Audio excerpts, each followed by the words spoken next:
Caros amigos, tudo bem? Meu nome é Renato Serra, essa é a Reciclagem Democrática. E essa semana foi uma semana que estava acontecendo algumas coisas ali, mas houve uma bomba, né? A bomba caiu, e essa bomba foi exatamente o vazamento dessas imagens do dia 8 de janeiro. Eu vou falar um pouco sobre os acontecimentos da semana, mas o foco é realmente esse acontecimento e todos os seus desdobramentos. Então eu peço a você que, se ainda não é inscrito no canal, vai lá, se inscreva, por favor, mande esse vídeo para os seus amigos aí, divulgue o máximo, vamos fortalecer esse canal, ele é feito para você, e principalmente interaja, vá lá, deixe seu comentário, vai ser um prazer estar respondendo para você, tá bom? Dito isso, vamos aos principais assuntos da semana.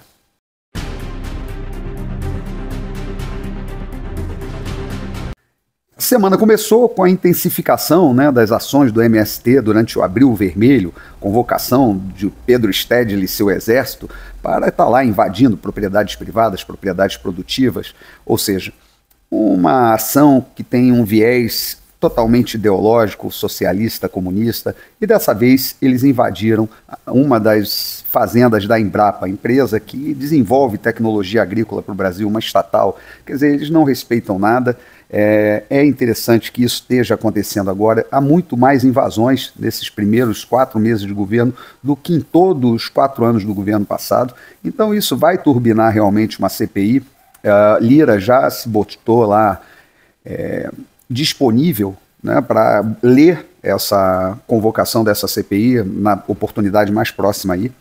Mas acontece que nós temos que tomar uma providência. Afinal de contas, isso não se justifica, porque durante o governo passado foram mais de 400 mil títulos de terra dados ali pelo governo, muito mais do que todos os governos anteriores somados, governos de esquerda. Ou seja, isso daí não é simplesmente pela terra, isso é por uma questão realmente de imposição de uma pauta socialista, e lógico, aí tem interesses também. O MST quer a presidência do INCRA, e com isso possibilitar ali fazer as políticas, né, que inclusive a gente viu ali na prisão de José Rainha, que é de outro movimento, né, Frente Nacional de Libertação e tal, que é derivado desses movimentos aí de viés de esquerda, que estavam lá extorquindo, né, fazendeiros e tal. Então isso é muito grave, isso merece sim uma CPI profunda, para ver quem financia isso, qual é o objetivo por trás disso. Na verdade, existe uma profissionalização da invasão de terra no Brasil, isso não tem nada a ver com justiça social.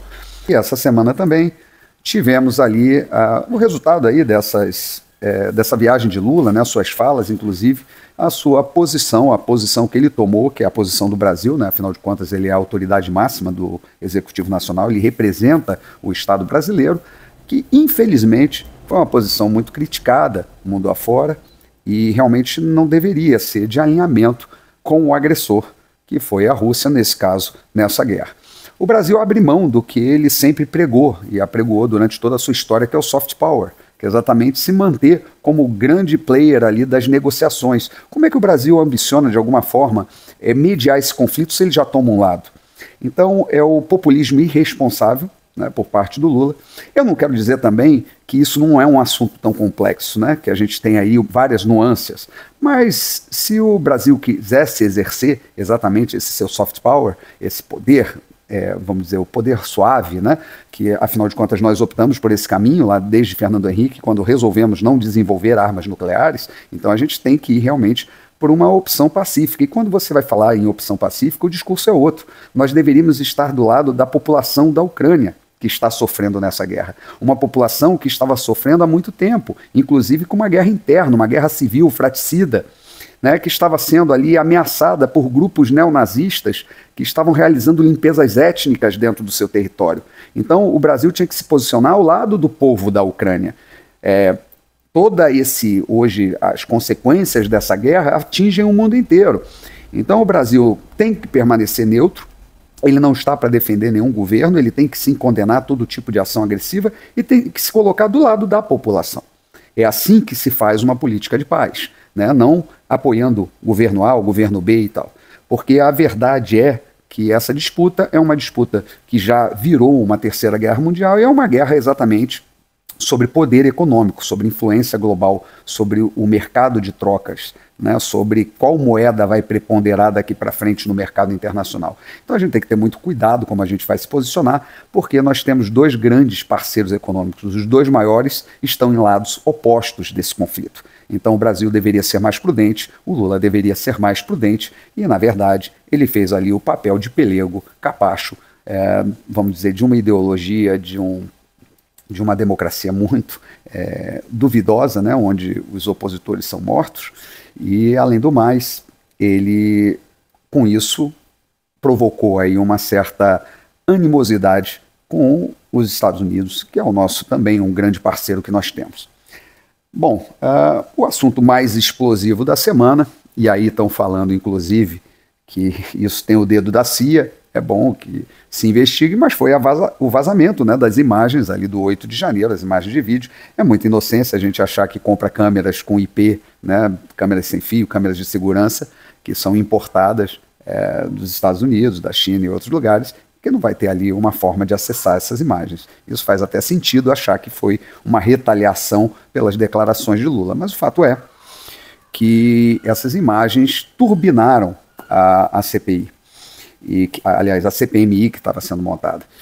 Na verdade, essa semana era para o Pacheco ler o requerimento, havia um compromisso por parte dele ali com a oposição, ele fugiu a esse compromisso, o governo ainda talvez achasse que em uma semana ele conseguiria reverter esse quadro, um quadro que para todos os analistas é irreversível, né, são muitas assinaturas a mais que eles têm dentro dos requerimentos para a CPMI, mas o fato é que com o vazamento dessas informações, essa CPMI vai ser instalada de qualquer maneira na semana que vem. Se fala, inclusive, que a gravidade é muito grande, realmente aparece lá o general Gonçalves Dias, que era o chefe do GSI, colocado por Lula lá, e transitando ali no meio dos manifestantes dentro do palácio, dando água para eles, as pessoas que depois seriam os vândalos que estariam quebrando tudo ali. Imagens muito estranhas, tem que se ver qual hora aquilo aconteceu, como é que aquilo estava acontecendo, e também já ficou sabendo que alguns militares que estavam ali dentro também dando guarida para esses invasores e manifestantes eram ali do gabinete do general Heleno, que era o anterior chefe do GSI do governo Bolsonaro. Eu achei tudo isso muito conveniente para jogar no colo dos militares, né, esse problema. Mas a verdade é que os militares que se aproximam muito de políticos, eles acabam envoltos na política. E se são maus políticos, são políticos corruptos, é óbvio que eles vão entrar também nessa dança. No meu entender, esse general, ele muito provavelmente vai ser o boi de piranha. Ele, inclusive, foi conversar com Lula, botou um atestado médico para não comparecer na Câmara Federal, e aí o que a gente percebe, né? Que já está se articulando alguma coisa, porque para quem conhece os militares, né, há dois valores básicos, que são princípios da própria, vamos dizer, do espírito dos militares, que é a hierarquia e disciplina. As Forças Armadas funcionam em cima desses dois princípios. Então, se ele estava sob o comando do presidente, muito provavelmente ele recebeu alguma ordem.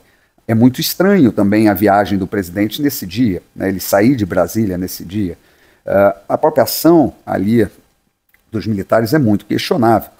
Muito provavelmente Gonçalves Dias vai assumir, vai ser o bucha dessa história, mas à frente ele sabe que as pessoas que são leais, elas têm o seu, no futuro elas terão ali a sua compensação. Vide Dilma, próprio Zé Dirceu e outros mais. Quem sabe ele mais à frente, aí, quando isso esfriar, ele vai morar em Portugal com uma pomposa conta lá dentro, desde que ele assuma a responsabilidade de todos os atos.